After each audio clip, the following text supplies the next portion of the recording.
went where. Jason McCourty, Field Yates here. Mina Kimes and Adam Schefter with us throughout. Mel Kiper Jr. will join us in a little bit.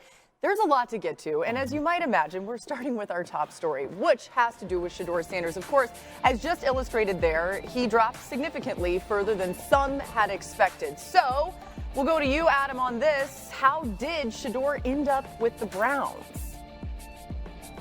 Well, this was an unprecedented slide, Laura, and a lot of people had speculated that the Cleveland Browns would have some interest, but it was much earlier in the draft. The Browns liked him, but not that much to use a high pick on him. They even picked Dillon Gabriel ahead of him. But when Shedeur Sanders continued to sit on the draft board at pick 144 in the 5th round, the Browns felt compelled to move up in the draft to take a player at that time. And who would have thought that we would be talking about Shedeur Sanders like this as a draft value? That's how they viewed him at that point in the draft. And again, let's keep in mind that Deion Sanders and Jimmy Haslam, the Browns owner, had forged a relationship. Andrew Berry, the Browns general manager, had been talking to Shedeur Sanders throughout the draft process. And the Browns quarterbacks coach, Billy Musgrave, was a teammate of Deion Sanders in San Francisco and also was in Shedeur's corner. So there was support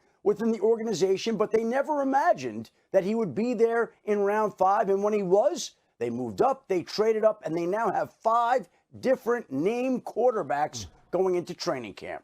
Yeah, including Dillon Gabriel, who, of course, they picked ahead of Shedeur in this very draft. J-Mac, what do you think about the quarterback situation in Cleveland, that QB room there? I look at Cleveland and saying, hey, let's throw as many names to that project as possible at that quarterback position. I think the part of it that we're leaving off is now they have another first-round draft pick for next year, including their own, so they'll have 2. So if it doesn't work out, they could be back to the drawing board next year.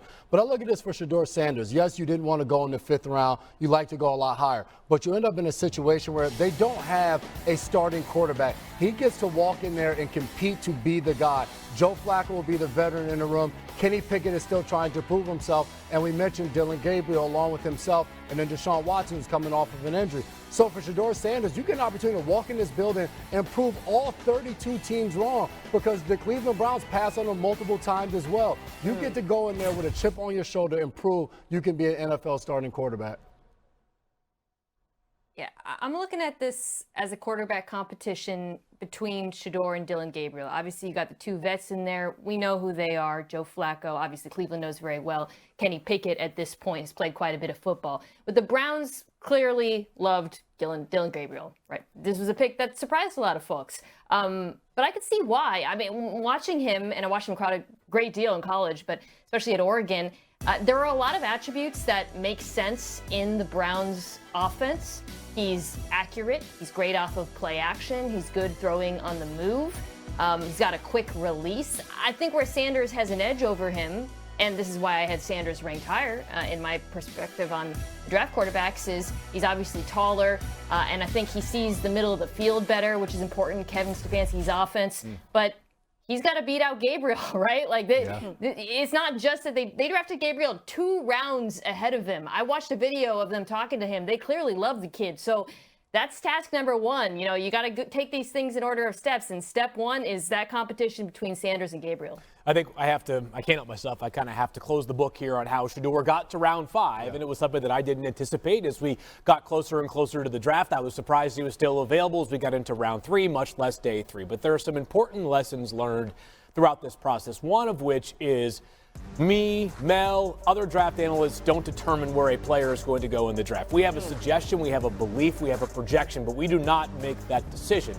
Your tape and your pre-draft process determines where you go in the NFL draft. And the NFL spoke very loudly and clearly about Shedeur Sanders. In fact, the Browns did themselves by making him the 2nd quarterback they took. First of all, the tape wasn't good enough for NFL teams to view this player as a starting quarterback option. That's an error in my evaluation. I had more optimism than the NFL did. Beyond that, the NFL said that some of the stuff that surrounds Shedeur Sanders does not make us as comfortable as other quarterbacks in this draft class do. It ends up being this perfect storm. It leads to a player who I thought would go maybe as soon as the 1st round, going 144th overall, and the 6th quarterback in this draft class taken, where I thought the lowest he would be the 3rd quarterback taken. So I understand why there are limitless questions and people saying, how on earth did you guys think he was going to go so soon? Clearly this was a miscalculation, but hopefully for Shedeur's sake, he takes it and acknowledges some of the things that led up to this and can learn from it. Because if not, then he probably won't be a real factor in Cleveland because he's got to beat out 3 other guys just to have a shot to be a starter. Yeah, it is the beginning of a fascinating story for Shedeur Sanders in what we hope will be an NFL career for him. We'll see how it all ends up. But one of the most notable teams that passed on Shedeur was the Steelers. Here's a look at their draft. They had just 2 picks in the top 120. They took Oregon defensive tackle Derek Harmon in the first round, and then running back Caleb Johnson in the third round. 4 of their final 5 picks were on the defensive side of the ball. The lone exception, quarterback Will Howard in the 6th round. He joins Mason Rudolph and Skylar Thompson in the QB room. Adam, the Steelers said they would be adding 2 quarterbacks. We saw them from the draft. They drafted Will Howard. What are their plans from here?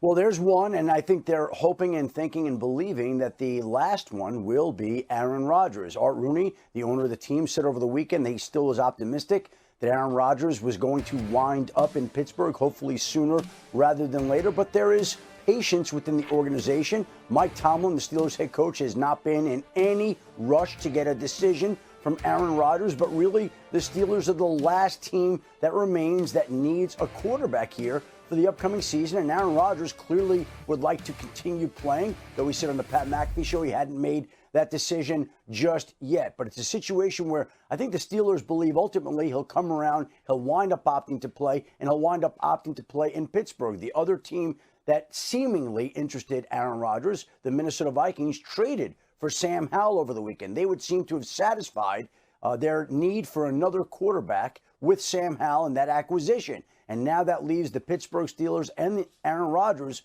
waiting to join forces. It still could be a little while before he signs him, but I think the belief within the organization is that he still will come around and wind up this season in Pittsburgh.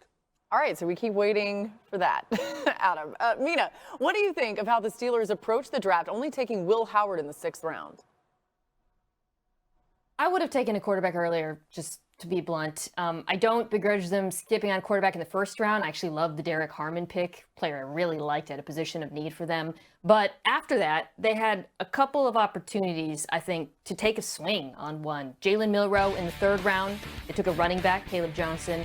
And then in the 4th, instead of taking Sanders, they took Jack Sawyer, who gives them edge depth. But the way I see it, Laura, if you're a team without a long-term answer at quarterback, and I think we can agree even if the Steelers add Aaron Rodgers, they still don't have a long-term answer.